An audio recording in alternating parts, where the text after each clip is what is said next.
Welcome to my channel खंड मिठे लोग 990।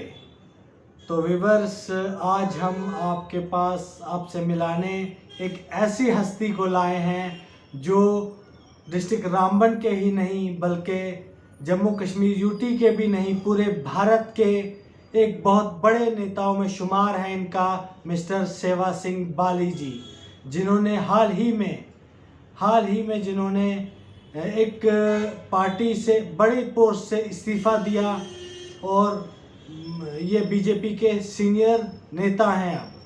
तो सेवा सिंह बाली जी ने साथ में ही सरकारी नौकरी भी छोड़ी ताकि लोगों की सेवा कर सके। तो हम सेवा सिंह बाली जी से खंड मिठे लोग 990 के माध्यम से कुछ सवालात पूछेंगे, तो उम्मीद है कि वो जवाब दें। सेवा सिंह बाली जी, स्वागत है आपका खंड मिठे लोग 990 में। सबसे पहले मैं आपका और आपका जो चैनल है खंड मिठे लोग 990 पहली बार इंटरव्यू दे रहा हूं और मैं आपको और आपके चैनल को दिल के अपनी गहराई से मुबारकबाद पेश करना चाहूँगा। जी, बाली साहब, सेवा सिंह बाली साहब, आपका जो नाम आता है जब हमारे जम्मू कश्मीर की सियासत में अव्वलीन यानी कि नंबर 1 लीडर्स के शुमार में आपका नाम भी आता है। तो सर, आप मुझे बताइए कि आपने जो आज तक लोगों की सेवा की है, उसमें आपने ना कोई ज़ात देखा है, ना रंग देखा है, ना कोई मज़हब देखा है, ना कोई, सबकी सेवा की है सर। तो सर, आपने जो एक बड़ी पार्टी जिसे कह सकते हैं और बड़ी पोस्ट जो थी, उसको क्यों छोड़ा और भाजपा ज्वाइन की? देखिए, सबसे पहले मैं आपकी जानकारी में बताना चाहूँगा कि मैं एक साधारण सा व्यक्ति हूँ। मैं अपने आप को नेता नहीं मानता हूँ और मैं एक साधारण से परिवार से बिलोंग करता हूँ। और जो भी मैंने नाम या मुकाम कमाया है, बनाया है, ये सिर्फ लोगों का प्यार और लोगों ने जो हमदर्दी हमसे रखी है। मैं आपको बताना चाहूँगा कि पूरे जम्मू कश्मीर के हर एक डिस्ट्रिक्ट्स में मेरे चाहने वाले लोग हैं और वो मुझे इस तरीके से चाहते हैं जिस तरीके से एक परिवार के एक सदस्य को चाहते हैं। और मैं सभी को आपके चैनल के माध्यम से ये बताना चाहूँगा, और सभी जानते हैं, बखूबी वाक़फ़ हैं, जहाँ भी मेरे से हो सका मैं कभी भी आज तक पावर में नहीं रहा हूँ। अलबत्ता जहाँ भी जिसको भी मेरी ज़रूरत महसूस हुई, मेरी हेल्प की ज़रूरत महसूस हुई, मैंने आज तक किसी को मायूस नहीं किया और बड़े मुकाम तक उनकी आवाज़ को पहुंचाया, उनके जो हकूक़ हैं उनके लिए संघर्ष किया और आज भी संघर्ष जारी है, जिसमें आपकी जानकारी में मैं बताना चाहूँगा। जिस तरीके से मैं थोड़ा तफसील में बताना चाहूँगा कि हमारे जम्मू कश्मीर लद्दाख के एक तबका ऐसा है जो जम्मू कश्मीर के अंदर, लद्दाख के अंदर एसपीओज़ के नाम से जाने जाते हैं। और जब उनकी सैलरी मात्र 3,000 रुपये हुआ करती थी और वो बेचारे अपनी आवाज़ को बुलंद नहीं कर सकते, क्योंकि बेल्ट फोर्स में रहने के बाद वो अपनी आवाज़ बुलंद नहीं कर सकते, न कोई प्रोटेस्ट कर सकते। तो उनकी आवाज़ मैंने तब से उठाना शुरू की और अब आज की डेट में उनकी सैलरी जो है 6,000, 9,000, 12,000, 15,000, 18,000, ये अलग अलग स्टेप में बनी हुई है।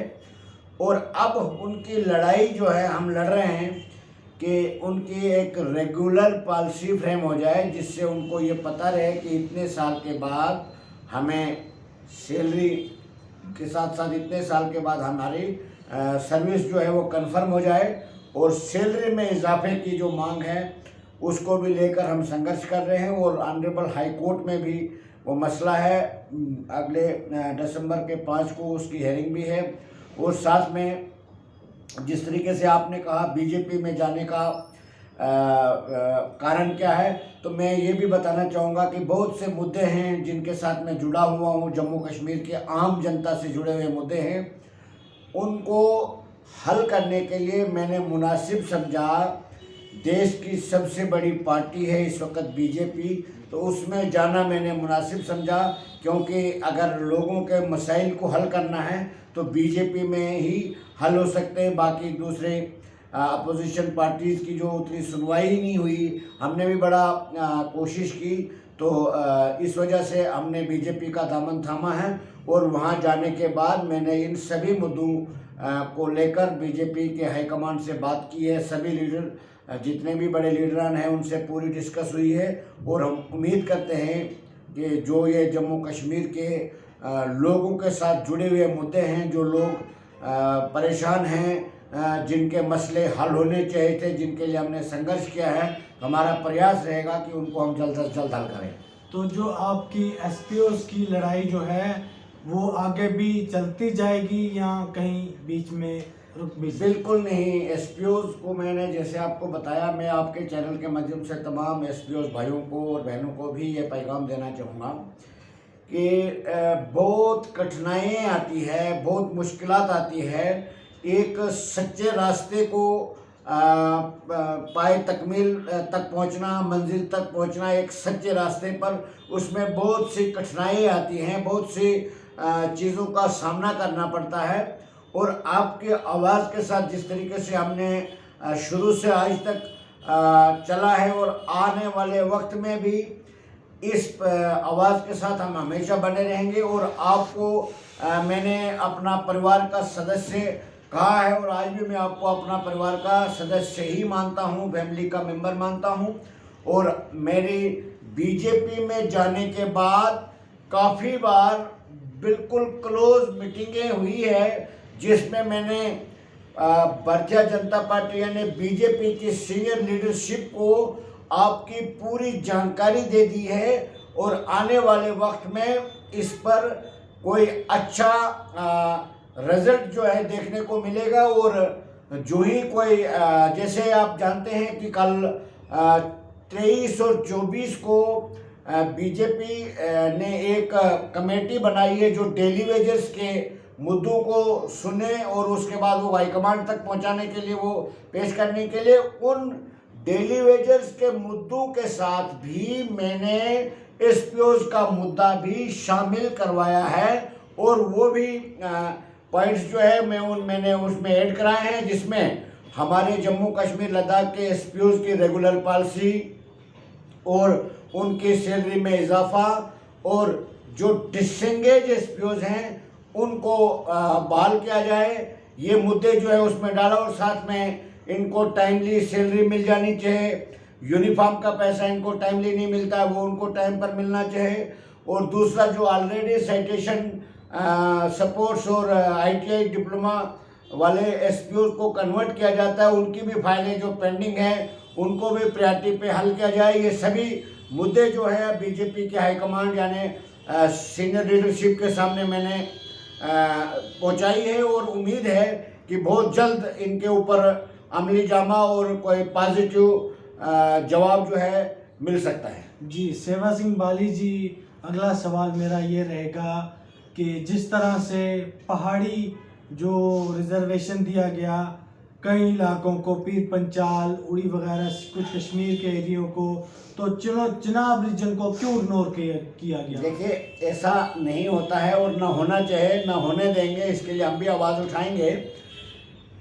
ये एक आपकी जानकारी में बताना चाहूँगा, कोई भी चीज़ जब वजूद में आती है तो वो किसी एक जगह से वजूद में आती है। अब वहाँ के लोगों ने काफ़ी समय से आवाज़ को बुलंद किया, वहाँ के लोगों ने इस मसले को उजागर किया, इस आवाज़ को बुलंद किया, एडमिनिस्ट्रेशन तक पहुँची, हाईकमांड तक पहुँची उनकी आवाज़, और उस पे गवर्नमेंट ने संज्ञान लिया। अगर उन लोगों को मिला तो जब हमारे इलाके के जो लोग, हम लोग भी पहाड़ी हैं, तो हमें मायूस नहीं होना चाहिए। अगर खिता पीर पंजाल को अगर मिला है तो हमारे खिता चिनाब को भी बाकायदा तौर पर मिल सकता है। पहाड़ी दर्जा जो है, हमारे लोग भी पहाड़ी हैं, हम भी बिल्कुल उन इलाकों में रहते हैं जहां बिल्कुल हमें कोई सर्टिफिकेट की ज़रूरत नहीं, हमारे पूरा एरिया जो है वो पहाड़ी बेल्ट है।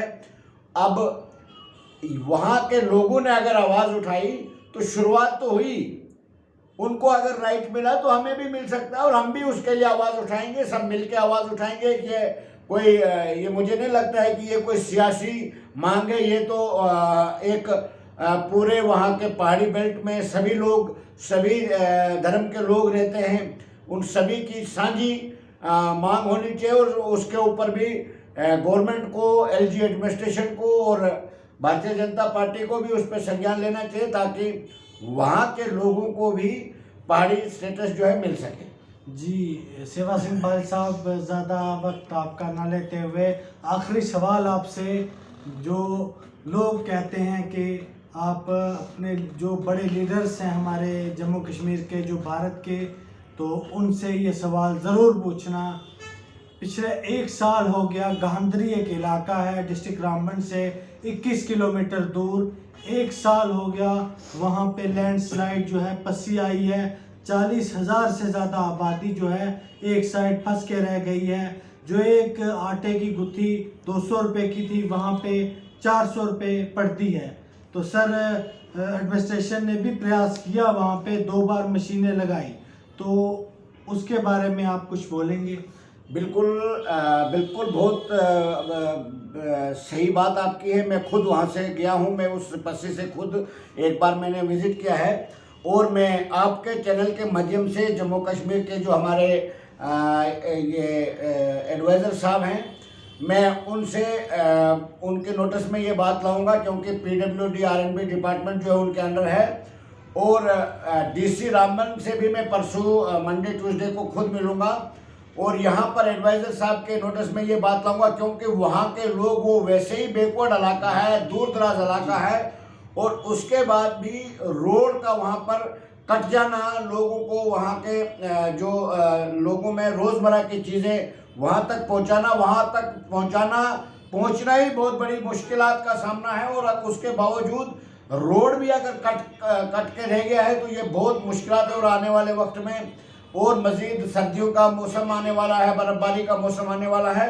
मैं आपके चैनल के माध्यम से जम्मू कश्मीर के एडमिनिस्ट्रेशन से और DC साहब से पुरजोर मुतालबा करना चाहूँगा कि उस रोड पे प्रायोरिटी पे काम करके उस रोड को बहाल किया जाना चाहिए। और उस पर मैं ज़ाती एडवाइज़र साहब के नोटिस में लाऊंगा और इसका बहुत जल्द वहाँ के लोगों को पॉजिटिव रिस्पांस और पॉजिटिव मैसेज हमारे तरफ से ये मैं एडवाइज़र साहब से खुद पर्सनली बात करूंगा और उनसे गुजारिश करूंगा। और कमिश्नर सेक्रेटरी R&B से भी हम राब्ता करेंगे और उस रोड को बहाल करने के लिए प्रयास, हमारे तरफ से भी जो मुनासिब प्रयास हो सके उसको हम करेंगे। और वहाँ के लोगों को रोड जो है फौरी तौर पर बहाल होना चाहिए, हम भी डिमांड करते हैं आपके चैनल के माध्यम से। बहुत बहुत शुक्रिया।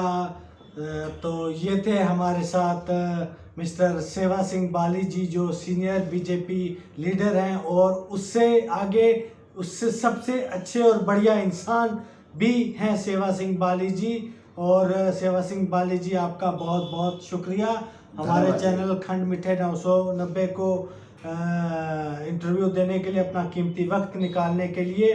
तो अगर मेरा वीडियो आपको अच्छा लगे तो प्लीज़ मेरे चैनल को ज़्यादा से ज़्यादा सब्सक्राइब करें, शेयर करें और लाइक करें। धन्यवाद।